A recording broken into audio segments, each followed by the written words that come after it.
Hi dears, ഈ ഒരു വീഡിയോയിൽ ഡിസ്കസ് ചെയ്യുന്നത് Calicut university first semester BBA FIUGPയുടെ ഭാഗമായിട്ട് വരുന്ന കമ്മ്യൂണിക്കേറ്റിംഗ് വിത്ത് ഫൈനാൻഷ്യൽ ഡാറ്റ എന്ന പേപ്പറിൻ്റെ ചാപ്റ്റർ 6ൻ്റെ ക്ലാസ്സാണ്.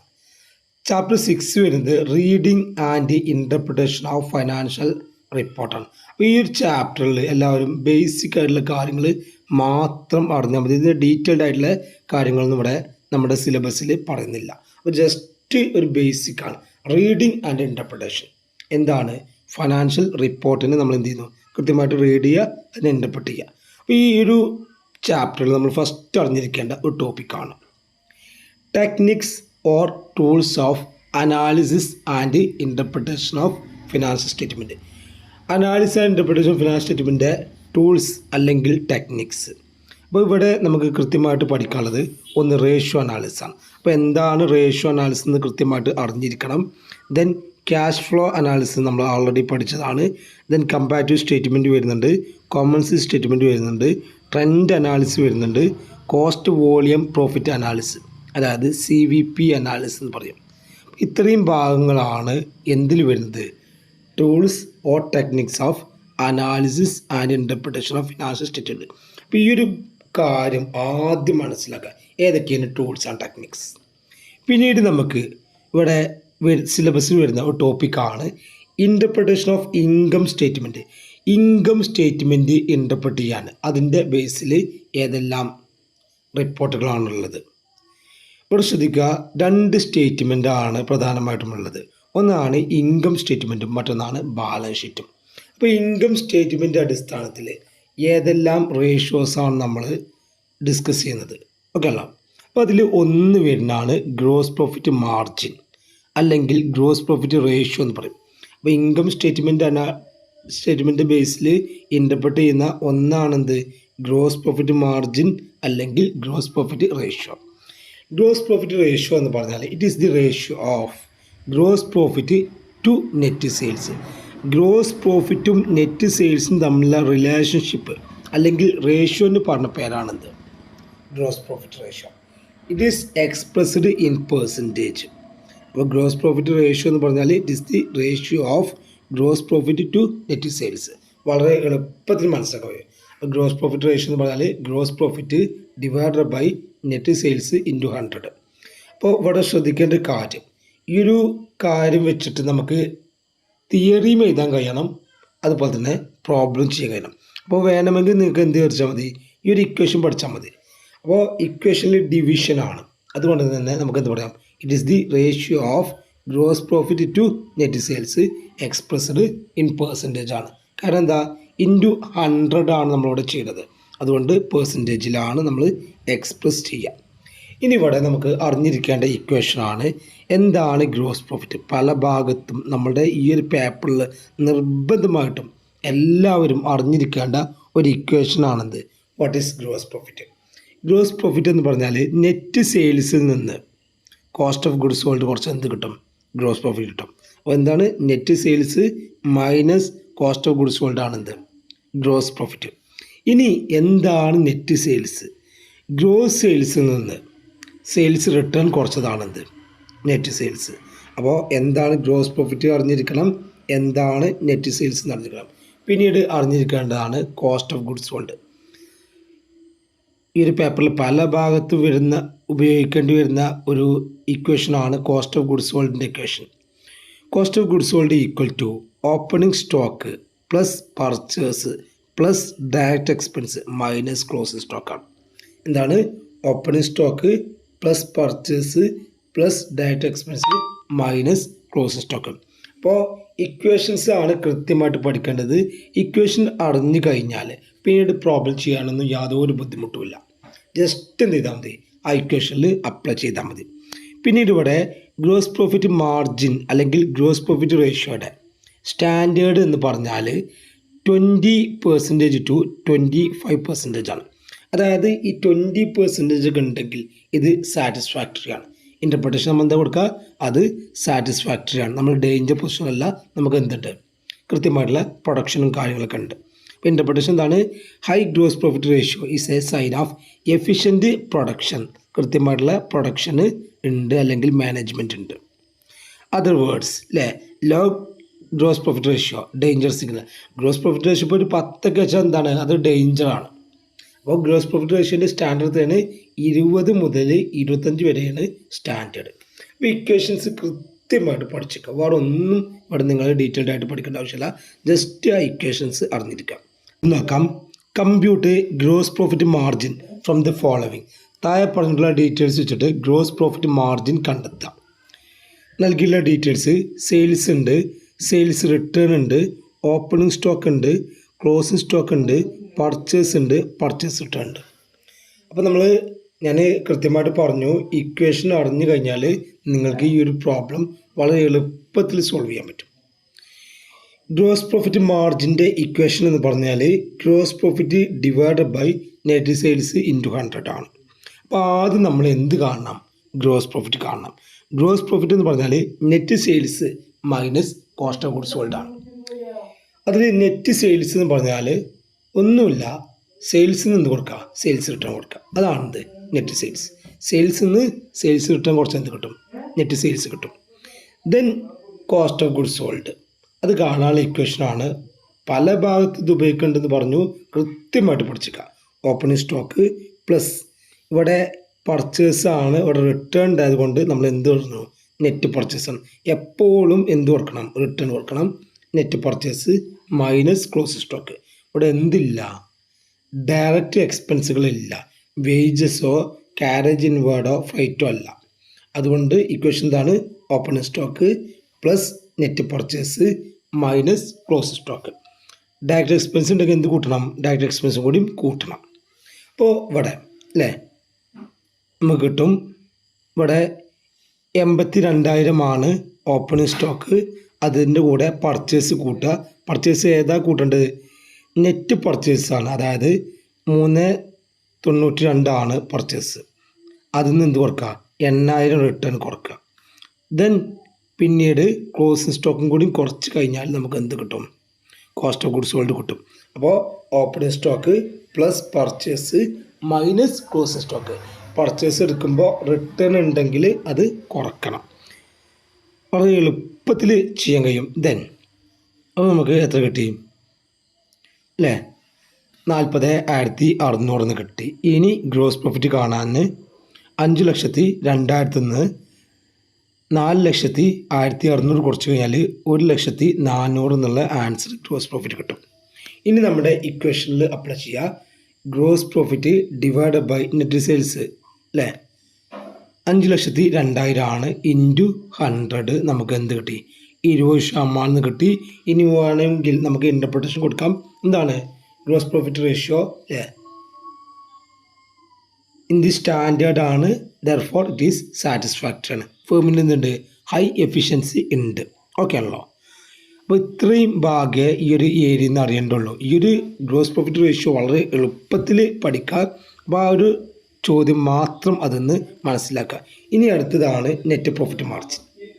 നെറ്റ് പ്രോഫിറ്റ് മാർജിൻ എന്ന് പറഞ്ഞാൽ, അല്ലെങ്കിൽ നെറ്റ് പ്രോഫിറ്റ് റേഷ്യോ എന്ന് പറഞ്ഞാൽ അല്ലേ, വളരെ എളുപ്പമാണ്. ഇനി net profit divide by net sales into 100. എന്താണ് net profit divide by net sales into 100. അതിൻ്റെ ഇതെന്തായിരിക്കും meaning, it is the ratio of അല്ലേ net profit and net sales expressed in percentage ആണ്. ഓക്കെ ആണല്ലോ. അപ്പോൾ ഈ ഒരു ഇക്വേഷൻ അപ്ലൈ ചെയ്യാം. ഇവിടെ ശ്രദ്ധിക്കുക, നമ്മൾ അല്ലേ ഗ്രോസ് പ്രോഫിറ്റിൽ നിന്ന് ഓപ്പറേറ്റിംഗ് എക്സ്പെൻസും കൂടി കുറച്ച് കഴിഞ്ഞാൽ എന്ത് കിട്ടും, നെറ്റ് പ്രോഫിറ്റ് കിട്ടും. അപ്പോൾ നമുക്ക് ഗ്രോസ് പ്രോഫിറ്റ് കിട്ടി. ഈ ഗ്രോസ് പ്രോഫിറ്റിൽ നിന്ന് ഓപ്പറേറ്റിംഗ് എക്സ്പെൻസുകൾ കുറച്ച് കഴിഞ്ഞാൽ നെറ്റ് പ്രോഫിറ്റ് കിട്ടും.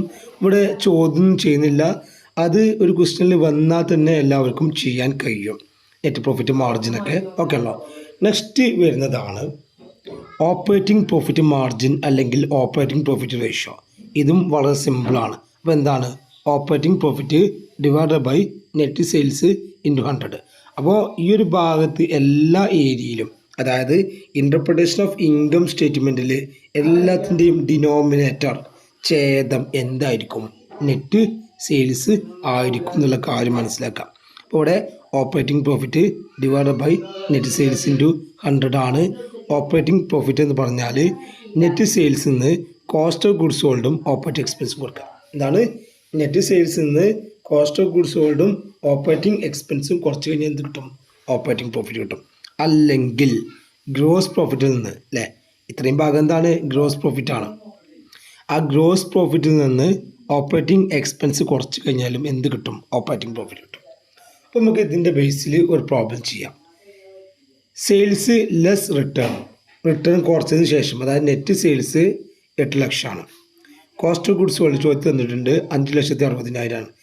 Administrative expense 50,000. Selling expense 30,000. Interest 40,000. Profit on sale of plant 15,000. Then provision for tax action 20,000. ഇത് വെച്ചിട്ട് ഓപ്പറേറ്റിംഗ് പ്രോഫിറ്റ് റേഷ്യോ കാണാനാണ് പറഞ്ഞിട്ടുള്ളത്. അപ്പോൾ ആദ്യം നമ്മൾ ചെയ്യേണ്ടത് ഇക്വേഷനാണ് operating profit divided by net sales into 100. ഇനി നമുക്ക് ആദ്യം ഓപ്പറേറ്റിംഗ് പ്രോഫിറ്റ് കാണണം അല്ലേ. സെയിൽസിൽ നിന്ന് എന്ത് കുറച്ചാൽ? കോസ്റ്റ് ഓഫ് ഗുഡ്സ് സോൾഡും ഓപ്പറേറ്റിംഗ് എക്സ്പെൻസും കുറക്കാം. അപ്പോൾ ചോദ്യത്തിൽ സെയിൽസ് എത്രയാണ്? നമ്മുടെ ചോദ്യത്തിൽ സെയിൽസ് ലെസ് റിട്ടേൺ എന്ന് പറഞ്ഞാൽ 8 ലക്ഷമാണ്. ആ 8 ലക്ഷത്തിൽ നിന്ന് കോസ്റ്റ് ഓഫ് ഗുഡ്സ് സോൾഡ് 5,60,000 കുറക്കുക. ദെൻ 2 ഓപ്പറേറ്റിംഗ് എക്സ്പെൻസാണുള്ളത്. ഏതൊക്കെയാണ്? ഒന്ന് അഡ്മിനിസ്ട്രേറ്റീവ് എക്സ്പെൻസും ഒന്ന് സെല്ലിംഗ് എക്സ്പെൻസും. ഇനി ഡിസ്ട്രിബ്യൂഷൻ എക്സ്പെൻസ് ഉണ്ടെങ്കിൽ അതും കൂടി കൊടുക്കണം. അപ്പോൾ ഏതൊക്കെയാണ് ഓപ്പറേറ്റിംഗ് എക്സ്പെൻസ്? അഡ്മിനിസ്ട്രേറ്റീവും സെല്ലിങ്ങും. അപ്പോൾ അത് രണ്ടും കുറച്ച് കഴിഞ്ഞാൽ നമുക്ക് എന്ത് കിട്ടും? 1,60,000 എന്നുള്ളത് ഓപ്പറേറ്റിംഗ് പ്രോഫിറ്റ് കിട്ടും. അപ്പോൾ ഓപ്പറേറ്റിംഗ് പ്രോഫിറ്റ് എത്രയാണ്? 1,60,000. അപ്പോൾ നെക്സ്റ്റ് ഇക്വേഷനിൽ അപ്ലൈ ചെയ്യാം അല്ലേ. Operating profit divided by net sales. Net sales എത്രയാണ്? 8 ലക്ഷമാണ്. ഇൻറ്റു 100 20% എന്ന് കിട്ടും. ആൻസർ 20% കിട്ടും. ദെൻ ഇൻ്റർപ്രിട്ടേഷന് operating profit ratio indicates for every 100 rupees sale operating എത്ര ഉണ്ട്? 20 ഉണ്ട്. ഓരോ 100നും 20 എന്തുണ്ട്? ഓപ്പറേറ്റിംഗ് പ്രോഫിറ്റ് സ്ഥാപനത്തിൽ ഉണ്ട്. ഓക്കെ അല്ല. അപ്പോൾ 3 റേഷ്യോസ് നമ്മൾ പറഞ്ഞത്. ഒന്ന് gross profit ratio, gross profit divided by net sales into 100. 2 net profit ratio, net profit divided by net sales into 100. 3 operating profit ratio, operating profit divided by net sales into 100. ഇവിടെ അറിഞ്ഞിരിക്കേണ്ടത് just അറിഞ്ഞിരുന്നാൽ മതി tax efficiency ratio. Tax efficiency ratio എന്ന് പറഞ്ഞാൽ in a financial metric that measure company ability to minimize tax expense and maximize earnings. Tax കുറക്കാൻ അല്ലേ, tax എഫിഷ്യൻസിയാണ്. ഒരു സ്ഥാപനത്തിൻ്റെ ടാക്സ് കുറക്കാൻ നമ്മൾ സഹായിക്കുന്ന റേഷ്യോസിന് പറഞ്ഞ പേരാണിത് ടാക്സ് എഫിഷ്യൻസി റേഷ്യോ. അപ്പോൾ ടാക്സ് കുറക്കുക, അതിലൂടെ മാക്സിമം ഏർണിങ്സ് ഉണ്ടാക്കുക, അതാണ് ടാക്സ് എഫിഷ്യൻസി റേഷ്യോ. അതിൻ്റെ ഇക്വേഷൻ ജസ്റ്റ് ഒന്ന് പഠിച്ചേക്കുക. Tax expense divided by earning before interest on tax, EBIT ആണ്. EBT ആണ് tax expense divided by EBT, earning before tax. Just ഒന്ന് ആ ഇക്വേഷൻ ഒന്ന് അറിഞ്ഞിരിക്കുക. നെക്സ്റ്റ് ഇവിടെ വരുന്നതാണ് ഇൻട്രസ്റ്റ് കവറേജ് റേഷ്യോ. കുറച്ചൊക്കെ പ്രധാനപ്പെട്ടതാണ് ഇൻട്രസ്റ്റ് കവറേജ് റേഷ്യോ എന്ന് പറഞ്ഞാൽ അല്ലേ. The ratio measures the capacity of the firm to pay profit and interest. ഒരു ഫേമിൻ്റെ കപ്പാസിറ്റിയാണ്. എന്തിനുള്ള കപ്പാസിറ്റിയാണ്? അവർക്ക് ഇൻട്രസ്റ്റ് ചാർജ് അല്ലേ കൊടുക്കാൻ, ഒരു ഫേമിന് ഇൻട്രസ്റ്റ് പലിശ കൊടുക്കാനുള്ള കപ്പാസിറ്റിക്കാണ് എന്ത് പറയുന്നത്? ഇൻട്രസ്റ്റ് കവറേജ് റേഷ്യോ എന്ന് പറയുന്നത്. It establishes relation between operating profit and interest charge. എന്താണ്? ഓപ്പറേറ്റിംഗ് പ്രോഫിറ്റും ഇൻട്രസ്റ്റ് ചാർജും തമ്മിലുള്ള റിലേഷൻഷിപ്പാണ് എന്ത് പറയുന്നത്? Interest coverage ratio. അപ്പോൾ operating profit divided by interest, അതാണെന്ത്? Interest coverage ratio. അതിൻ്റെ സ്റ്റാൻഡേർഡ് എന്ന് പറഞ്ഞാൽ 6 ടൈംസ് ടു 7 ടൈംസ് ആയിരിക്കും. ജസ്റ്റ് ഒരു എക്സാമ്പിൾ നോക്കാം. The operating profit of a limited after charging interest on debentures is operating profit എത്രയാണ്?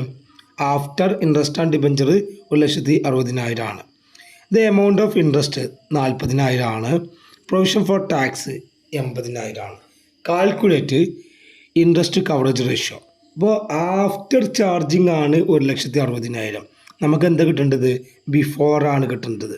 അപ്പോൾ ബിഫോർ കിട്ടണമെങ്കിൽ ആഫ്റ്റർ തിന്ന് കഴിഞ്ഞാൽ ബിഫോർ കിട്ടണമെങ്കിൽ അതായത് നമ്മൾ ഇതിൻ്റെ കൂടെ ഇൻട്രസ്റ്റും ടാക്സും ജസ്റ്റ് ആഡ് ചെയ്യണം.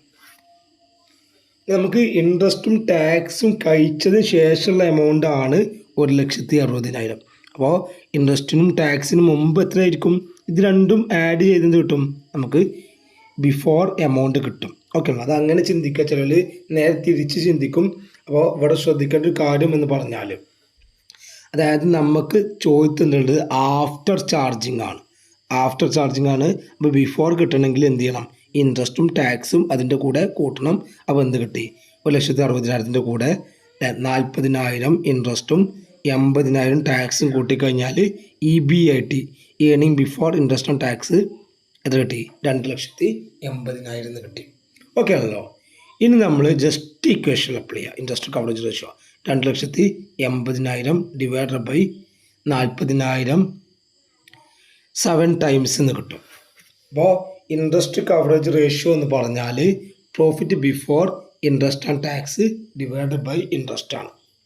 Profit before interest and tax നമ്മൾ ആഫ്റ്റർ തന്നു കഴിഞ്ഞാൽ എന്ത് ചെയ്യുക? ഇൻട്രസ്റ്റും ടാക്സും കൂട്ടുക. ഇനി ബിഫോർ തന്നിക്കുകയെന്ന് വെച്ചാൽ നമുക്ക് നേരിട്ട് അത് എടുക്കാം. അപ്പോൾ ഇവിടെ ഈ ഒരു ചോദ്യം വന്നു കഴിഞ്ഞാൽ പ്രോഫിറ്റ് നമുക്ക് തന്നിട്ടുള്ളത് ബിഫോർ ഇൻട്രസ്റ്റ് ആൻഡ് ടാക്സ് ആണോ ആഫ്റ്റർ ഇൻട്രസ്റ്റ് ആൻഡ് ടാക്സ് ആണോ എന്ന് ആദ്യം നമ്മൾ മനസ്സിലാക്കണം. ഓക്കെ ആണോ? അല്ലെങ്കിൽ നമ്മൾ ചെയ്യുന്ന ചോദ്യം തെറ്റിപ്പോകും. അപ്പോൾ ഇവിടുന്നൊക്കെ ചോദ്യമൊന്നും വന്നിട്ടില്ല മുൻ വർഷങ്ങളിലെ ചോദ്യ പേപ്പറിലൊന്നും. അപ്പോൾ ജസ്റ്റ് ഒന്ന് നോക്കി വെക്കുക. Next quick ratio. Quick ratio also known as acid test ratio or liquid ratio. Quick റേഷ്യോനെ ആസിഡ് ടെസ്റ്റ് റേഷ്യോ എന്നും ലിക്വിഡ് റേഷ്യോസ് എന്നും പറയാറുണ്ട്. ക്വിക്ക് റേഷ്യോ എന്ന് പറഞ്ഞാൽ it is the ratio of quick asset or liquid asset and current liability. Current ലാബിലിറ്റിയും quick അസറ്റും തമ്മിലുള്ള റിലേഷൻഷിപ്പാണിത് ക്വിക്ക് റേഷ്യോ. അപ്പോൾ ഇക്വേഷൻ എന്താണ്? Quick asset divided by current liability. Quick ratio equal to quick asset divided by current liability. ഇനി ഇവിടെ നമ്മൾ കൃത്യമായിട്ട് അറിഞ്ഞിരിക്കേണ്ടതാണ് എന്താണ് ക്വിക്ക് അസറ്റ്. ക്വിക്ക് അസറ്റ് എന്ന് പറഞ്ഞാൽ കറണ്ട് അസറ്റിൽ നിന്ന് സ്റ്റോക്കും പ്രീപെയ്ഡ് എക്സ്പെൻസും, സ്റ്റോക്ക് മാത്രമല്ല സ്റ്റോക്കും കുറക്കണം, പ്രീപെയ്ഡ് എക്സ്പെൻസ് ഉണ്ടെങ്കിൽ അതും കുറച്ചാലാണ് എന്ത് കിട്ടുക? ക്വിക്ക് അസറ്റ് ലഭിക്കുക. അപ്പോൾ നമുക്ക് ഓക്കെ അല്ലോ. അപ്പോൾ അത് കൃത്യമായിട്ട് മനസ്സിലാക്കുക അല്ലേ? ഈ ഒരു മുകളിലത്തെ ചോദ്യം തന്നെ പറയുകയാണെങ്കിൽ നമുക്ക് എന്ത് കുറക്കാം? ഇവിടെ ഈ ഒരു മുകളിലെ ചോദ്യമാണെങ്കിൽ അല്ലേ പ്രീപെയ്ഡ് എക്സ്പെൻസും അതുപോലെ തന്നെ എന്തും കുറക്കാം? സ്റ്റോക്കും കുറക്കാം. കറണ്ട് അസറ്റിൽ നിന്ന് ഈ 3,50,000 നിന്ന് എന്ത് കുറക്കാം? പ്രീപെയ്ഡ് എക്സ്പെൻസും കുറക്കുക, സ്റ്റോക്കും കുറച്ച് എന്ത് കിട്ടും? ക്വിക്ക് അസറ്റ് കിട്ടും. ഡിവൈഡഡ് ബൈ കറണ്ട് ലാബിലിറ്റി ആണെന്ത്? Quick ratio. ആ കാര്യം കൃത്യമായിട്ട് മനസ്സിലാക്കുക. അപ്പോൾ എന്താണ് കറണ്ട് റേഷ്യോ എന്നും എന്താണ് ക്വിക്ക് റേഷ്യോ എന്നും കൃത്യമായിട്ട് പഠിച്ചു വെക്കുക. അതിൻ്റെ പ്രോബ്ലംസ് പരീക്ഷയ്ക്ക് വരാൻ സാധ്യത വളരെ കൂടുതലാണ്. നെക്സ്റ്റാണ് ലിവറേജ് റേഷ്യോസ് അല്ലേ? നമ്മൾ പറഞ്ഞിരുന്നു ലിവറേജ് റേഷ്യോ എന്ന് പറഞ്ഞാൽ ഒരു ഫേമിൻ്റെ ലോങ് ടേം എബിലിറ്റി മീറ്റ് ചെയ്യാനുള്ള കപ്പാസിറ്റിയാണ്. അതിൽ ഫസ്റ്റ് വരുന്നതാണ് ഡെപ്റ്റ് ഇക്വിറ്റി റേഷ്യോ. ഡെപ്റ്റ് ഇക്വിറ്റി റേഷ്യോ എന്ന് പറഞ്ഞാൽ ലോങ് ടേം ഡെപ്റ്റും ഇക്വിറ്റിയും തമ്മിലുള്ള റേഷ്യോപ്പാണ്. എന്താണ്? It is the ratio of long term ഡെപ്റ്റ് ആൻഡ് ഇക്വിറ്റി. അപ്പോൾ ഇക്വേഷൻ എങ്ങനെ വരിക? ലോങ് ടേം ഡെപ്റ്റ് ഡിവൈഡ് ബൈ ഇക്വിറ്റി. അപ്പോൾ ഇവിടെയൊക്കെ നിങ്ങൾ പഠിക്കേണ്ടത് ജസ്റ്റ് ഒന്നില്ലെങ്കിൽ ഇക്വേഷൻ പഠിക്കുക അല്ലെങ്കിൽ മീനിങ് പഠിക്കുക. അപ്പോൾ ഇവിടെ അല്ലേ ഇക്വേഷൻ കിട്ടിക്കഴിഞ്ഞാൽ മീനിങ് എഴുതാൻ കഴിയണം. ലോങ് ടേം ഡെപ്റ്റ് ഡിവൈഡ് ബൈ ഇക്വിറ്റി ആണ്. ഇനി ഇവിടെ വരുന്നതാണ് ടോട്ടൽ ഡെപ്റ്റ് ഇക്വിറ്റി റേഷ്യോ. ഇവിടെ നിന്നും കൂടുതൽ ചിലപ്പോൾ എന്തേ ഉള്ളൂ ചോദ്യങ്ങൾ വരുള്ളൂ. എന്താ വെച്ചാൽ ഇത് വലിയ ഏരിയയാണ്. നമ്മുടെ സിലബസിൽ ജസ്റ്റ് ഒരു ഇൻ്റർപ്രിട്ടേഷനെ പറഞ്ഞുള്ളൂ. ഇനി നമ്മൾ പറഞ്ഞു ടോട്ടൽ ഡെപ്റ്റ് ഇക്വിറ്റി റേഷ്യോ. അതിൻ്റെ ഇക്വേഷനാണ് ടോട്ടൽ ഡെപ്റ്റ് ഡിവൈഡ് ബൈ ഇക്വിറ്റി. ടോട്ടൽ ഡെപ്റ്റ് ഡിവൈഡ് ബൈ ഇക്വിറ്റി. നെക്സ്റ്റ് ആണെന്ത്? Ratio of total asset to total ഡെപ്റ്റ്. അവിടെ ഇക്വേഷൻ എന്താണ്? Total asset divide by total ഡെപ്റ്റ്. ഇനി നമുക്കൊരു ചോദ്യം നോക്കാം. From the following calculate ratio of total asset to total ഡെപ്റ്റ് ആണ്. ഇവിടെ ടോട്ടൽ അസറ്റ് എന്ന് പറഞ്ഞാൽ അല്ലേ, അസറ്റ് എന്തുണ്ട്, അസറ്റ് ലെസ് ഡിപ്രിസിയേഷൻ 6 ലക്ഷം ഉണ്ട്, കറണ്ട് അസറ്റ് 3 ലക്ഷം ഉണ്ട്. അപ്പോൾ ടോട്ടൽ അസറ്റ് എത്രയാണ്, 9 ലക്ഷമാണ് ടോട്ടൽ അസറ്റ്. ഇനി total liability, total asset total ഡെപ്റ്റ് എന്ന് പറഞ്ഞാൽ എന്ത് തന്നെയാണ്, ടോട്ടൽ ലാബിലിറ്റി ആണ്. ടോട്ടൽ ലാബിലിറ്റി ഏതുണ്ട്, കറണ്ട് ലാബിലിറ്റി 1,70,000 ഉണ്ട്, ഡിബഞ്ചേഴ്സ് 3 ലക്ഷം ഉണ്ട്, മോർഗേജ് 2,25,000 ഉണ്ട്. അങ്ങനെ ടോട്ടൽ 6 ലക്ഷം ഉണ്ട്. അപ്പോൾ 9 ലക്ഷം ഡിവൈഡ് ബൈ 6 ലക്ഷം 1.5 എന്ന് കിട്ടും, 1.5 എന്ന് കിട്ടും. അത് സഫീഷ്യൻ്റ് ആണ്. അത് ഫോമിന് ഇൻ്റർപ്രിട്ടേഷൻ എന്താണ്, സഫീഷ്യൻ്റ് ആണ് എന്നാണ്. അപ്പോൾ നമ്മളിവിടെ പറഞ്ഞത് ഡെപ്റ്റ് ഇക്വിറ്റി റേഷ്യോ അല്ലേ, അതുപോലെ തന്നെ ടോട്ടൽ അസറ്റ് ടു ഡെപ്റ്റ് റേഷ്യോ, ടോട്ടൽ ഡെപ്റ്റ് ടു ഇക്വിറ്റി റേഷ്യോ ജസ്റ്റ് ഒന്ന് മനസ്സിലാക്കാം. ഓക്കെ അല്ലോ. ലിക്വിഡിറ്റി റേഷ്യോയിലെ കറണ്ട് റേഷ്യോ ക്വിക്ക് റേഷ്യോ കൃത്യമായിട്ട് പഠിക്കുക. ലിവറേജ് റേഷ്യോ ജസ്റ്റ് മനസ്സിലാക്കുക. ഇനി നമ്മൾ കൃത്യമായിട്ട് അറിഞ്ഞിരിക്കേണ്ടത് ചോദ്യം വരാൻ സാധ്യതയുള്ള മറ്റൊരു പ്രധാനപ്പെട്ട ഏരിയയാണ് turn over ratio. Turn over ratio അല്ലെങ്കിൽ ആക്ടിവിറ്റി റേഷ്യോ എന്ന് പറയും ഒരു ഫേമിൻ്റെ എഫിഷ്യൻസിയാണ്. ഞാൻ മുകളിൽ ഈ ഭാഗം ഡിസ്കസ് ചെയ്ത് പറഞ്ഞു, ഒരു ഫേമിൻ്റെ എഫിഷ്യൻസി മീറ്റ് ചെയ്യാനുള്ള കപ്പാസിറ്റി കാണുന്നത് പോലത്തെ ടേൺ ഓവർ റേഷ്യോസ് എന്ന് പറയുന്നത്. അല്ലെങ്കിൽ എന്താണ് എഫിഷ്യൻസി അല്ലെങ്കിൽ പെർഫോമൻസ്. ഈ ടേൺ ഓവർ റേഷ്യോസൊക്കെ എക്സ്പ്രസ് ചെയ്യുക ടൈംസിലാണ്. അപ്പോൾ ടേൺ ഓവർ റേഷ്യോ എന്ന് പറഞ്ഞാൽ ഒരു ഫേമിൻ്റെ എഫിഷ്യൻസി അല്ലെങ്കിൽ പെർഫോമൻസ് എത്രമാത്രം ഉണ്ട് എന്ന് വിലയിരുത്താൻ വേണ്ടി ഉപയോഗിക്കുന്ന റേഷ്യോ ആണത് ടേൺ ഓവർ റേഷ്യോ. അതിലെ മെയിൻ ആയിട്ടുള്ള ടേൺ ഓവർ റേഷ്യോ ആണ് stock turn over ratio.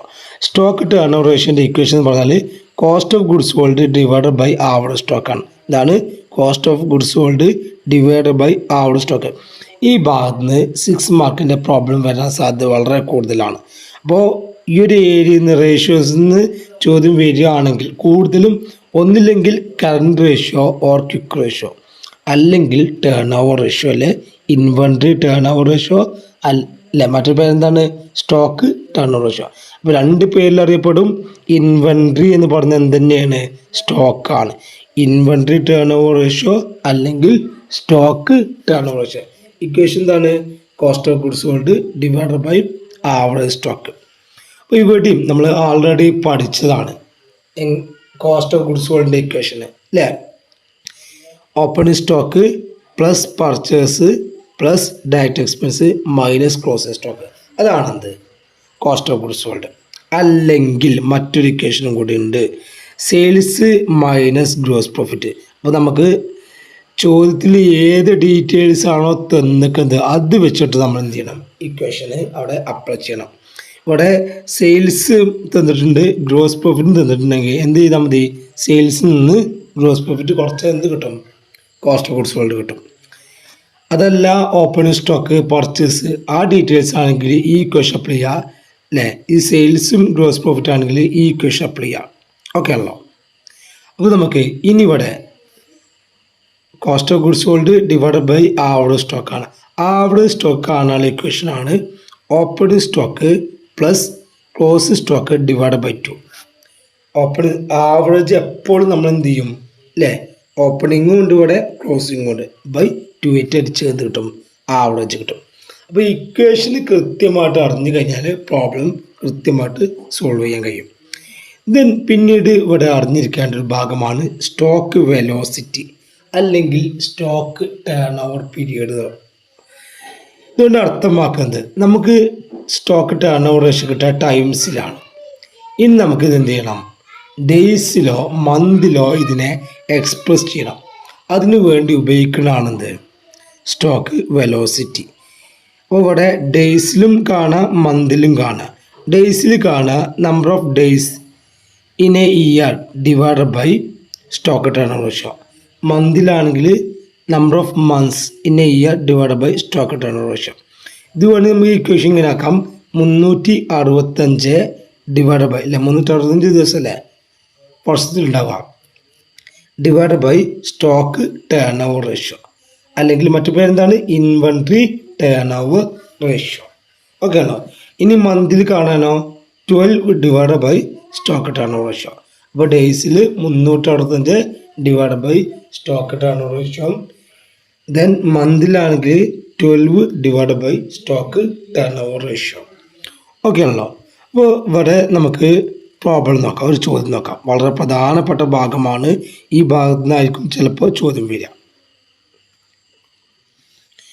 From the following particulars calculate stock turn over ratio. കേട്ടോ, സ്റ്റോക്ക് ടേൺ ഓവർ റേഷ്യോൻ്റെ മറ്റു പേര് കൃത്യമായിട്ട് പഠിച്ചിരിക്കുക. ചിലപ്പോൾ ഇൻവെൻട്രി ടേൺ ഓവർ റേഷ്യോ എന്ന് പറയും.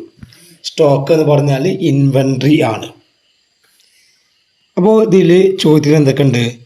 ഓപ്പണിംഗ് സ്റ്റോക്ക് ഉണ്ട്, പർച്ചേസ് ഉണ്ട്, ക്യാരേജ് ഓൺ പർച്ചേസ് ഉണ്ട്, സെയിൽസ് ഉണ്ട്, ക്ലോസിംഗ് സ്റ്റോക്ക് ഉണ്ട്. വളരെ എളുപ്പത്തിലുള്ള ചോദ്യമാണ്. അപ്പോൾ ആദ്യം നമ്മൾ ഇക്വേഷൻ ചെയ്താൽ എന്താണ്?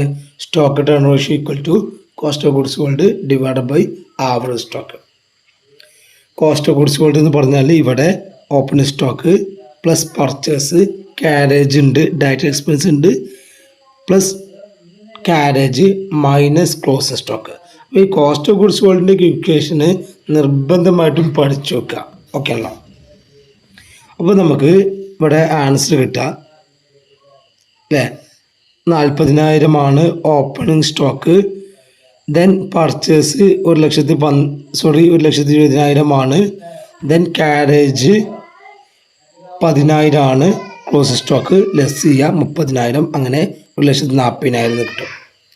ദെൻ ആവറേജ് സ്റ്റോക്ക് കാണാൻ opening stock plus closing stock divide by 2. Opening stock 40,000, closing stock 30,000, total 70,000 by 2 35,000 കിട്ടും. ദെൻ ഇക്വേഷനിൽ അപ്ലൈ ചെയ്യുക. 1,40,000 divide by 35,000 is equal to 4 times എന്ന് കിട്ടും.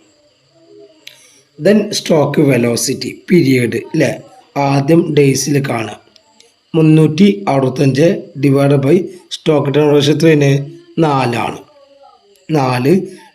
91 ഡേയ്സിന് കിട്ടും. അതന്നെ നമ്മൾ മന്തിൽ ചെയ്താൽ 12 ഡിവൈഡ് ബൈ 4 3 മന്ത് കിട്ടും അല്ലേ? ഇതിൻ്റെ നമുക്ക് മനസ്സിലാക്കാം. 91 ദിവസം എന്ന് പറഞ്ഞാൽ എന്തുതന്നെയാണ്? 3 മന്തിന് ഈക്വൽ ആണ്. ഓക്കെ ആണല്ലോ. നെക്സ്റ്റ് വരുന്നതാണ് debtors turn over ratio. It is the relation between net credit sales and average debtors including bill receivable. എന്താണ്? Net credit sales divide by average debtors including bill receivable ആണെന്ത്? Debtors turn over റേഷ്യോൻ്റെ equation. Next നമുക്ക് debtors turn റേഷ്യോയുമായി ബന്ധപ്പെട്ട ഒരു ചോദ്യം നോക്കാം. From the following information calculate debtors turn ratio and interpret. Total sales for the year 1,75,000 ആണ്. Total sales 1,75,000 ആണ്. Cash sales 20% of total sales ആണ്. അപ്പോൾ 1,70,000 20% എന്താണ്? ക്യാഷ് ആണ്. Cash sales. അപ്പോൾ 80% എന്തായിരിക്കും? ക്രെഡിറ്റ് സെയിൽസ് ആയിരിക്കും. നെക്സ്റ്റ് സെയിൽസ് റിട്ടേൺ 20,000 ആണ്. സൺഡേ ഡെപ്റ്റേഴ്സ് ഓപ്പണിങ് 8,000 ക്ലോസിങ് 12,000 ആണ്. ഓക്കെ അല്ല? അപ്പോൾ എന്തില്ല? ബിൽ റിസീവബിൾ ചോദ്യത്തിൽ നൽകിയിട്ടില്ല. വളരെ സിമ്പിളായിട്ടൊരു ചോദ്യമാണ്. ആദ്യം നമ്മൾ എന്ത് ചെയ്യുക? ഇക്വേഷൻ എഴുതുക. Debtors turn ratio equal to net credit sales divide by average debtors. എന്നിട്ട് ആദ്യം എന്ത് കാണണം? നെറ്റ് ക്രെഡിറ്റ് സെയിൽസ് കാണണം അല്ലേ? ടോട്ടൽ സെയിൽസിൽ നിന്ന് എന്ത് കൊടുക്കുക? ക്യാഷ് സെയിൽസ് കൊടുക്കുക. അതായത് ടോട്ടൽ സെയിൽസ് 1,75,000 ആണ്. അതിൽ നിന്ന് 20% ക്യാഷാണ്. അത് കുറച്ച് കഴിഞ്ഞാൽ 1,40,000 കിട്ടും. അല്ലെങ്കിൽ 1,75,000 80% കണ്ടാലും എന്ത് കിട്ടും? 1,40,000 എന്നുള്ള ആൻസർ കിട്ടും. ഇനി അപ്പോൾ ടോട്ടൽ ക്രെഡിറ്റ് സെയിൽസ് ആയി കിട്ടി നമുക്ക്. ഇനി എന്ത് കൊടുക്കണം? സെയിൽസ് റിട്ടേണും കൂടി കൊടുക്കണം. 1,40,000 20,000 സെയിൽസ് റിട്ടേൺ കൂടി കുറച്ച് കഴിഞ്ഞാൽ നെറ്റ് ക്രെഡിറ്റ് സെയിൽസ് കിട്ടും. ഇനി ആവറേജ് ഡെപ്റ്റേഴ്സ് കാണണം. ആവറേജ് ഡെപ്റ്റേഴ്സ് കാണുന്ന ഇക്വേഷൻ എന്താണ്? ഓപ്പണിങ് പ്ലസ് ക്ലോസിങ് ബൈ 2 അല്ലേ?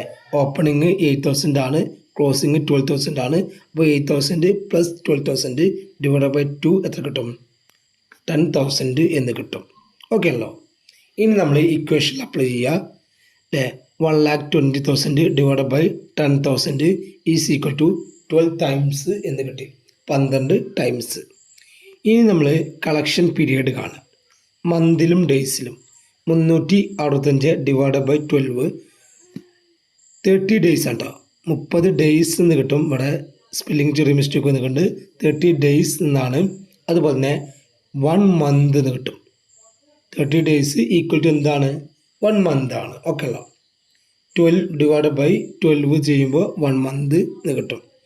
അതിന് ജസ്റ്റ് ഒരു ഇൻ്റർപ്രിട്ടേഷനും കൂടി നൽകുക. നെക്സ്റ്റ് ആണ് creditors to ratio. It is the ratio of net credit purchase and average creditors including bill payable.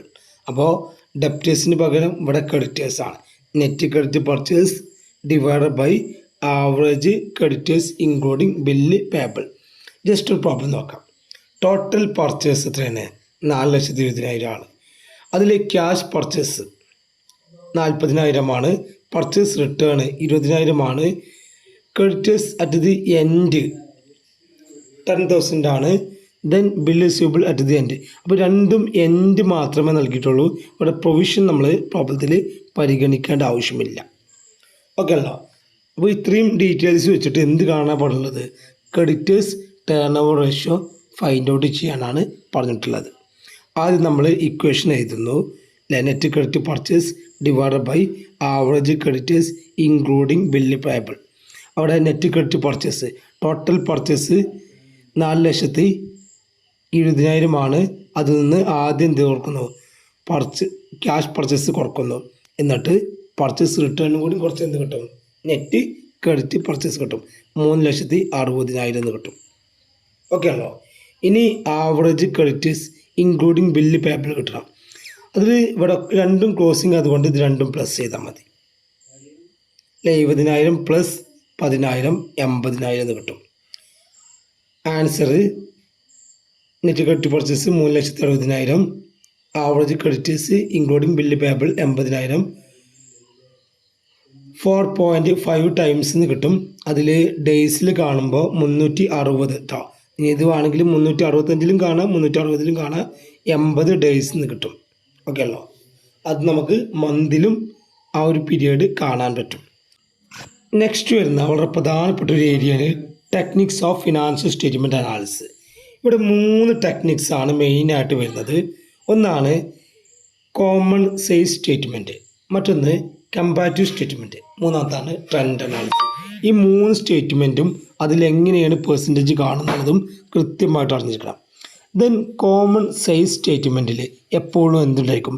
ഒരു കോമൺ ബേസ് ഉണ്ടായിരിക്കും. അതിൽ ബാലൻസ് ഷീറ്റ് ആണെങ്കിൽ, കോമൺ സൈസ് ബാലൻസ് ഷീറ്റ് ആണെങ്കിൽ ടോട്ടലായിരിക്കും എന്ത്? Common base. ഇനി ഇൻകം സ്റ്റേറ്റ്മെൻ്റ് ആണെങ്കിൽ നെറ്റ് സെയിൽസ് ആണ് എന്ത്? Common base. ഈ ഒരു കാര്യം മാത്രം ഇവിടെ പഠിച്ചു വെക്കുക. കോമൺ സൈസ് ബാലൻസ് ഷീറ്റ് ആണെങ്കിൽ ബാലൻസ് ഷീറ്റിൻ്റെ ടോട്ടലും കോമൺ സൈസ് ഇൻകം സ്റ്റേറ്റ്മെൻറ്റ് വെച്ചാൽ നെറ്റ് സെയിൽസുമായിരിക്കും എന്ത്? Common base. ഓക്കെ ആണല്ലോ. അപ്പോൾ നമുക്ക് ഇവിടെ ഒരു ചോദ്യമുണ്ട് അല്ലേ? ഈ ഒരു ഭാഗം ഇത് കഴിഞ്ഞ വർഷത്തെ യൂണിവേഴ്സിറ്റി എക്സാമിന് വന്ന ചോദ്യമാണ്. അത് നമ്മൾ കോമൺ സൈസ് ബാലൻസ് ഷീറ്റ്, ഇതാണ് ചോദ്യം. ഇത്രയും ഭാഗമാണ് ചോദ്യം വന്നിട്ടുള്ളത്. ഇതിൻ്റെ ആൻസർ, ഇത്രയും ഭാഗത്തിൻ്റെ ആൻസറാണ്. അപ്പോൾ ചോദ്യത്തിൽ 2 വർഷത്തെ ബാലൻസ് ഷീറ്റാണ് തന്നിട്ടുള്ളത്. കോമൺ സൈസ് സ്റ്റേറ്റ്മെൻറ്റിൽ ചിലപ്പോൾ 1 വർഷത്തെ തരാം, ചിലപ്പോൾ 2 വർഷത്തെ തരാം. അപ്പോൾ ഇവിടെ 2023 ഡീറ്റെയിൽസ് തന്നിട്ടുണ്ട്, 2022 ഡീറ്റെയിൽസ് തന്നിട്ടുണ്ട്. അപ്പോൾ ഇതിൻ്റെ പേഴ്സൻറ്റേജ് കാണുക. അപ്പോൾ 2 കോളം കൂടി നമ്മൾ ആഡ് ചെയ്യുക. Percentage of total 2023 percentage of total 2022. എന്നിട്ട് ആ ചോദ്യം എങ്ങനെയാണോ അതുപോലെ എഴുതി വെക്കുക. ആ ചോദ്യം പോലെ തന്നെ എഴുതി വെക്കുക. ഈ ചോദ്യം വന്നു കഴിഞ്ഞാൽ അതുപോലെ തന്നെ എഴുതി വെക്കുക. എന്നിട്ട് 2 കോളം കൂടി ആഡ് ചെയ്യുക. Percentage of 2023 percentage of 2022. Okay ആണല്ലോ. എന്നിട്ട് നമ്മൾ പെർസെൻറ്റേജ് കാണുക അല്ലേ? ഇവിടെ ഷെയർ ഹോൾഡേഴ്സ് ഫണ്ട് 2023 8 ലക്ഷമാണ്, 2024 4 ലക്ഷമാണ്. അപ്പോൾ ഇതിൻ്റെ പെർസെൻറ്റേജ് കാണുക അല്ലേ? 2023 കാണുക 8 ലക്ഷം ഡിവൈഡ് ബൈ 16 ലക്ഷം ഇൻറ്റു 100 ആണ്. 8 ലക്ഷം ഡിവൈഡ് ബൈ 16 ലക്ഷം ഇൻറ്റു 100. ഇനി ഇതിൻ്റെ കാണുക 4 ലക്ഷം ഡിവൈഡ് ബൈ 8 ലക്ഷം ഇൻറ്റു 100 ഓക്കെ ആണല്ലോ. അങ്ങനെ ഓരോ ഐറ്റംസും ഞാൻ ഡീറ്റെയിൽഡ് ആയിട്ട് പാടില്ല. ഇനി അല്ലേ നോൺ കറണ്ട് ലാബിലിറ്റി വെച്ചാൽ 5 ലക്ഷം ഡിവൈഡ് ബൈ 16 ലക്ഷം ഇൻറ്റു 100. ഇവിടെ 2 ലക്ഷം ഡിവൈഡ് ബൈ 8 ലക്ഷം ഇൻറ്റു 100. അങ്ങനെ എന്ത് ചെയ്യുക, പെർസെൻറ്റേജ് കാണുക. ഇതിൽ എപ്പോഴും ടോട്ടൽ എന്തായിരിക്കും, 100 ആയിരിക്കും. അതുകൊണ്ട് തന്നെ കോമൺ സൈസ് സ്റ്റേറ്റ്മെൻറ്റിനെ 100% സ്റ്റേറ്റ്മെൻറ്റ് എന്ന് പറയാറുണ്ട്. അപ്പോൾ ഇതൊന്ന് ജസ്റ്റ് ഒന്ന് സോൾവ് ചെയ്ത് നോക്കാം. വളരെ എളുപ്പമാണ്. ആ സംഖ്യ ഡിവൈഡ് ബൈ ടോട്ടൽ ഇൻറ്റു 100 അല്ലേ. ഏതിൻ്റെ ആണ് നമ്മൾ കാണുന്നത്, ആ സംഖ്യ ഡിവൈഡ് ബൈ ടോട്ടൽ ഇൻറ്റു 100. ഇനി കമ്പാരിറ്റീവ് സ്റ്റേറ്റ്മെൻറ്റ്. കമ്പാരിറ്റീവ് സ്റ്റേറ്റ്മെൻറ്റ് എന്ന് പറഞ്ഞാൽ കമ്പയർ ചെയ്യുക, എന്നിട്ട് അതിൻ്റെ എമൗണ്ടിലെ മാറ്റവും പെർസെൻറ്റേജിലെ മാറ്റവും കാണിക്കാം. അവിടെ ജസ്റ്റ് ഒന്ന് മനസ്സിലാക്കുക. കമ്പാരിറ്റീവ് സ്റ്റേറ്റ്മെൻറ്റ് ഒരു ഫിനാൻസ് സ്റ്റേറ്റ്മെൻ്റ് ആണ് എന്ത് ചെയ്യുക, നമ്മൾ കമ്പയർ ചെയ്യുക. അപ്പോൾ ഇതിലും ചോദ്യം ഇത്രയും ഭാഗമാണെന്ത് ചോദ്യം. അപ്പോൾ 2 വർഷത്തെ ബാലൻസ് ഷീറ്റ് തരിക, നമ്മൾ എന്ത് ചെയ്യുന്നു, മൂന്നാമത്തെ ഒരു കോളം കൂടിയും ആഡ് ചെയ്യുക. ആദ്യ ഹെഡിങ് കൊടുക്കുക comparative balance sheet, change absolute വാല്യൂവിൽ ഒന്ന് ചേഞ്ച്, ദെൻ പെർസെൻറ്റേജിൽ വന്ന് ചേഞ്ച്. അപ്പോൾ ഇവിടെ ശ്രദ്ധിക്കേണ്ട ഒരു കാര്യം എന്ന് പറഞ്ഞാൽ ഇതാണ് 2017, ഇതാണ് 2010. അപ്പോൾ ഇങ്ങോട്ടാണ് കാണേണ്ടത് ഫസ്റ്റ് വർഷം അല്ലേ. ഷെയർ ക്യാപിറ്റൽ 2017 1 ലക്ഷമാണ്, 2018 1 ലക്ഷമാണ്. അപ്പോൾ 0 അവിടെ ചേഞ്ച്.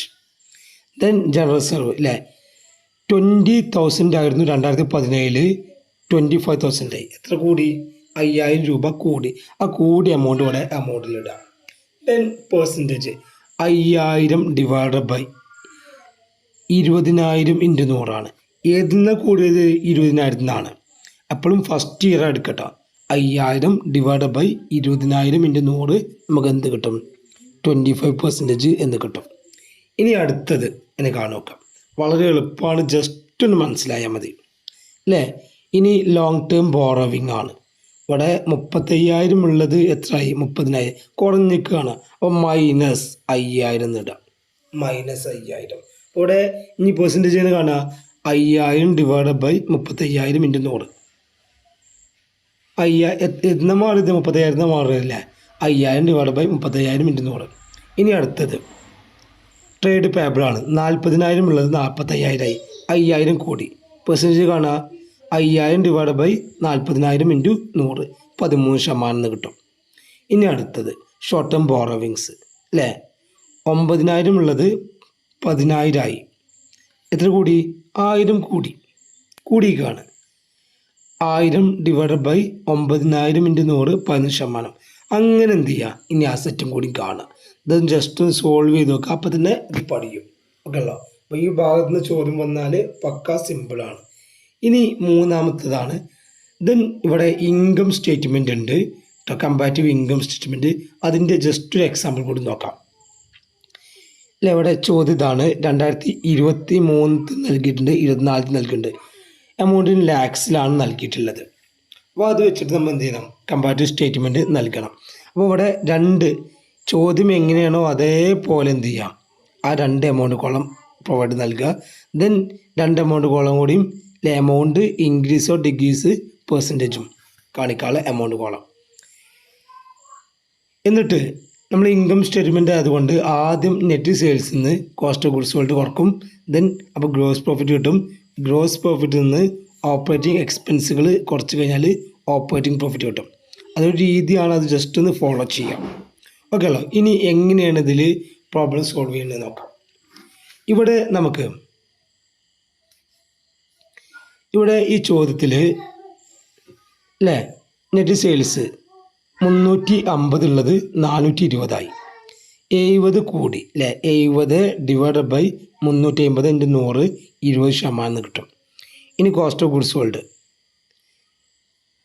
എത്രയായി, 240 ഉള്ളത് 300 ആയി. 60 കൂടി, 60 ഡിവൈഡ് ബൈ 240 ഇൻറ്റു 100, 20% കിട്ടും. അങ്ങനെ ഓരോന്നും കാണാൻ ഞാൻ ഡീറ്റെയിൽഡ് ആയിട്ട് പറയുന്നില്ല. നെക്സ്റ്റ് വരുന്ന ടോപ്പിക്കാണ് ട്രെൻഡ് അനാലിസിസ്. ട്രെൻഡ് അനാലിസിസ് കൊണ്ട് അർത്ഥമാക്കുന്നത് ഒരു വർഷത്തെ ബേസിലാക്കി വെച്ചിട്ട് ഒരു സ്ഥാപനത്തിൻ്റെ ഫിനാൻഷ്യൽ സ്റ്റേറ്റ്മെൻറ്റ് എന്തെല്ലാം മാറ്റമാണ് വന്നിട്ടുള്ളത്, എന്ന് അനാലിസിസ് നടത്തുന്നതിനാണ് നമ്മൾ ട്രെൻഡ് അനാലിസിസ് എന്ന് പറയുന്നത്. Trend simply means general tendency. Trend എന്നോട് അർത്ഥമാക്കുക എന്താണ്? General tendency. Analysis of these general tendencies is called trend analysis. അല്ലേ? ആ ജനറൽ ടെൻഡൻസീസ് നമ്മൾ നടത്തുന്ന അനാലിസിസ് ആണെന്ത്? ട്രെൻഡ് അനാലിസിസ് എന്ന് പറയുന്നത്. In the context of financial analysis, trend analysis means analysing general tendencies in each item of financial statement on the basis of the data of the base year. Base year വെച്ചിട്ട് ഒരു സ്ഥാപനത്തിൻ്റെ finance statement എന്ത് ചെയ്യുക? നമ്മൾ അനാലിസ് ചെയ്യുക. ഇപ്പോൾ ഒരു 5 വർഷത്തെ ഫിനാൻസ് സ്റ്റേറ്റ്മെൻറ്റ് ഫസ്റ്റ് വർഷത്തിൽ എന്ത് ചെയ്യുന്നു? നമ്മൾ ബേസ് സെറ്റ് ചെയ്യുന്നു. അതിൻ്റെ ബേസ് എന്ത് ചെയ്യുന്നു? നമ്മൾ അനാലിസിസ് നടത്തുന്നു. ഇനി നമുക്ക് ഇവിടെ കൃത്യമായിട്ട് അറിഞ്ഞിരിക്കേണ്ടത് ട്രെൻഡ് പെർസെൻറ്റേജ് എങ്ങനെ കാണുന്നതാണ്. ട്രെൻഡ് പെർസെൻറ്റേജ് കാണാനുള്ള ഇക്വേഷന് present year divided by base year into 100 ആണ്. ഓക്കെ ആണോ? ഇനി നമുക്കൊരു പ്രോബ്ലം നോക്കാം. ഇവിടെ ഇൻകം സ്റ്റേറ്റ്മെൻറ്റ് പ്രോബ്ലമാണ്, ബാലൻസ് ഷീറ്റിൻ്റെ പ്രോബ്ലം ആണെങ്കിലും സെയിം രീതി തന്നെയാണ്. ഓക്കെ, ഇവിടെ നൽകിയിട്ടുള്ളത് 4 വർഷത്തെ ഡീറ്റെയിൽസ് ആണ്. 2021, 2022, 2023, 2024. അതിൽ ഫസ്റ്റ് ഡീറ്റെയിൽസ് നെറ്റ് സെയിൽസ് ആണ്. ആദ്യം നമ്മൾ നെറ്റ് സെയിൽസിൽ നിന്ന് കോസ്റ്റ് ഓഫ് ഗുഡ്സ് സോൾഡ് ഓർക്കും. അപ്പോൾ ഗ്രോസ് പ്രോഫിറ്റ് കിട്ടും. ആ ഗ്രോസ് പ്രോഫിറ്റിന് ഓപ്പറേറ്റിംഗ് എക്സ്പെൻസ് കൊണ്ട് കുറച്ച് കഴിഞ്ഞാൽ ഓപ്പറേറ്റിംഗ് പ്രോഫിറ്റ് കിട്ടും. ഓക്കെ ആണല്ലോ? അപ്പോൾ ഇവിടെ ഫസ്റ്റ് ഇയർ ഈ ചോദ്യത്തിൽ 2021 നമ്മൾ ബേസ് ഇയർ സെറ്റ് ചെയ്യണം. അപ്പോൾ എപ്പോഴും ഒരു വർഷത്തെ ബേസ് ഇയർ സെറ്റ് ചെയ്യണം. അത് ഏറ്റവും രീതി എന്താണ്? ഏറ്റവും ആദ്യത്തെ വർഷം സെറ്റ് ചെയ്യണം. അപ്പോൾ ഇനി നമുക്ക് ട്രെൻഡ് പെർസെൻറ്റേജ് ഈ 2021 ഉണ്ടാവില്ല. ഇത് ചെയ്ത് കഴിഞ്ഞാൽ എല്ലാം എന്തായിരിക്കും? 100% ആയിരിക്കും. അപ്പോൾ നമുക്ക് കാണുന്നത് 2022, 23, 24. അപ്പോൾ ഈ ഒരു ചോദ്യം കണ്ടു കഴിഞ്ഞാൽ ആദ്യം ചോദ്യം നേരെ ഇങ്ങനെ പകർത്തുക. എന്നിട്ട് അല്ലേ ഓരോ വർഷത്തിൻ്റെയും ട്രെൻഡ് പെർസെൻറ്റേജ് കാണുക. ഇപ്പോൾ 2022 നമ്മൾ പറഞ്ഞു അല്ലേ നെറ്റ് സെയിൽസ് 70 ആണ്. അതിൻ്റെ ട്രെൻഡ് പെർസെൻറ്റേജ് കാണുക 70 ഡിവൈഡ് ബൈ 80 ഇൻറ്റു 100 ആണ്. ഇനി 2023 എത്തുമ്പോൾ നെറ്റ് സെയിൽസ് 100 ആണ്. അവിടെ 100 ഡിവൈഡ് ബൈ 80 ഇൻറ്റു 100. അതാണ് നമുക്ക് ഈ 88%, 125%, 150% എന്ന് ലഭിച്ചിട്ടുള്ളത്. Next cost of goods sold കുറക്കാം. കോസ്റ്റ് ഓഫ് ഗുഡ്സ് സോൾഡ് എത്രയാണ്? 60 ആണ്. കോസ്റ്റ് ഓഫ് ഗുഡ്സ് സോൾഡ് 60 ആണ്. അതിൽ അല്ലേ അത് നമ്മൾ ഇനി 2022 കാണുമ്പോൾ 55 ഡിവൈഡ് ബൈ 60 ഇൻറ്റു 100 ആണ് 92. 72 divide by 50 into 100, 80 divide by 50 into 100. അതാണ് ഇതിൻ്റെ കാറ്റഗറി, ഇത് ചെയ്യുന്ന രീതി. ഓക്കെ ആണല്ലോ? നെക്സ്റ്റ് അടുത്തത് ഗ്രോസ് പ്രോഫിറ്റ് കാണുക വെച്ചാൽ അല്ലേ ഇവിടെ 2022 ആണെങ്കിൽ 15 ഡിവൈഡ് ബൈ 20 ഇൻറ്റു 100, ഇവിടെ 28 ഡിവൈഡ് ബൈ 20 ഇൻറ്റു 100, ഇവിടെ 40 ഡിവൈഡ് ബൈ 20 ഇൻറ്റു 100. ഇനി ഓപ്പറേറ്റിംഗ് പ്രോഫിറ്റ് ആണെങ്കിൽ 6 ഡിവൈഡ് ബൈ 10 ഇൻറ്റു 100. അങ്ങനെയാണ് എന്ത് ചെയ്യുക? ട്രെൻഡ് പെർസെൻറ്റേജ് കാണുക. അതൊന്ന് കൃത്യമായിട്ട് മനസ്സിലാക്കുക. ഡീറ്റെയിൽഡ് ആയിട്ട് ഇരുന്ന് പഠിക്കേണ്ട ആവശ്യമില്ല. ജസ്റ്റ് ഒരു ഐഡിയ ഈ ഒരു ഭാഗത്തെ കുറിച്ച് ഉണ്ടാക്കിയത്. നെക്സ്റ്റ് വരുന്ന ഒരു ടോപ്പിക്കാണ് കോമൺ പ്രോഫിറ്റബിലിറ്റി റേഷ്യോസ്. അതിൽ വരുന്നതാണ് ഒന്നാണ് gross profit margin, second operating profit മാർജിനാണ്, തേർഡ് നെറ്റ് പ്രോഫിറ്റ് മാർജിനാണ്. ഈ 3 കോൺസെപ്റ്റുകളും നമ്മൾ ആൾറെഡി ഡിസ്കസ് ചെയ്തതാണ്. നെക്സ്റ്റ് വരുന്നതാണ് റിട്ടേൺ ഓൺ അസറ്റും റിട്ടേൺ ഓൺ ഇക്വിറ്റിയും. അതിൽ ഒന്ന് റിട്ടേൺ ഓൺ അസറ്റാണ്. റിട്ടേൺ ഓൺ അസറ്റ് എന്ന് പറഞ്ഞാൽ നമ്മൾ ഒരു അസറ്റിൽ ഇൻവെസ്റ്റ് ചെയ്തു, ആ അസറ്റിൽ നിന്ന് ലഭിക്കുന്ന റിട്ടേണിൻ്റെ പറഞ്ഞ പേരാണിത് return on asset. It is a financial metric ആണ് that help measure how efficiently a company effectively using its asset to generate profit. ഒരു കമ്പനി എങ്ങനെയാണ് അവരുടെ അസറ്റ് എഫക്റ്റീവായിട്ട് ഉപയോഗിക്കുന്നത്, എന്തിനു വേണ്ടി? പ്രോഫിറ്റ് നേടാൻ വേണ്ടി. അപ്പോൾ ഒരു കമ്പനി അവരുടെ അസറ്റ് എങ്ങനെയാണ് എഫക്റ്റീവായിട്ട് പ്രോഫിറ്റ് നേടാൻ വേണ്ടി ഉപയോഗിക്കുന്നത്. ദെൻ ഇക്വേഷൻ ജസ്റ്റ് ഈ ഒരു കാര്യം അറിഞ്ഞിരിക്കുക, profit after tax divided by total asset into 100. Next വരുന്നതാണ് return on equity. ROE is a financial metric that measure how efficiently a company use shareholders fund to generate profit. എങ്ങനെയാണ് ഒരു company share holders equity അല്ലെങ്കിൽ share holders fund കൃത്യമായിട്ട് ഉപയോഗിക്കുന്നത് എന്നത് കാണിക്കുന്ന ratio ആണെന്ത്? ROE equation net income divide by share holders equity. നമുക്കൊരു problem നോക്കാം. From the following data relating to new India limited given you. New India ലിമിറ്റഡിൻ്റെ കുറച്ച് ഡീറ്റെയിൽസ് നൽകിയിട്ടുള്ളത്. പ്രോഫിറ്റ് ആഫ്റ്റർ ടാക്സ് എത്രയാണ്? 1,00,000. Then equity share holders 3,00,000. Just എന്ത് ചെയ്യുക, ആ ഇക്വേഷനിൽ അപ്ലൈ ചെയ്യുക. പ്രോഫിറ്റ് ആഫ്റ്റർ ടാക്സ് എത്രയാണ്? 1,00,000 ഡിവൈഡ് ബൈ 3,00,000 ഇൻറ്റു 100 നമുക്ക് 33.33% കിട്ടും. അപ്പോൾ ഈ ഒരു ചാപ്റ്ററിൽ നമ്മൾ ഡിസ്കസ് ചെയ്തത്, അപ്പോൾ ഈ ഒരു chapter reading and interpretation financial reporting, reading and interpretation financial report എന്ന് പറഞ്ഞ ഈ ചാപ്റ്റർ വളരെ എളുപ്പത്തിൽ പഠിച്ചെടുക്കാൻ പറ്റുന്ന ഒരു ചാപ്റ്ററാണ്. ജസ്റ്റ് ഒരു ബേസിക് ഐഡിയ എല്ലാവരും ഈ ചാപ്റ്ററിനെ കുറിച്ച് ഉണ്ടാക്കുക. മേജറായിട്ട് വരുന്ന ഇക്വേഷൻസ് പഠിക്കുക. Okay, thank you.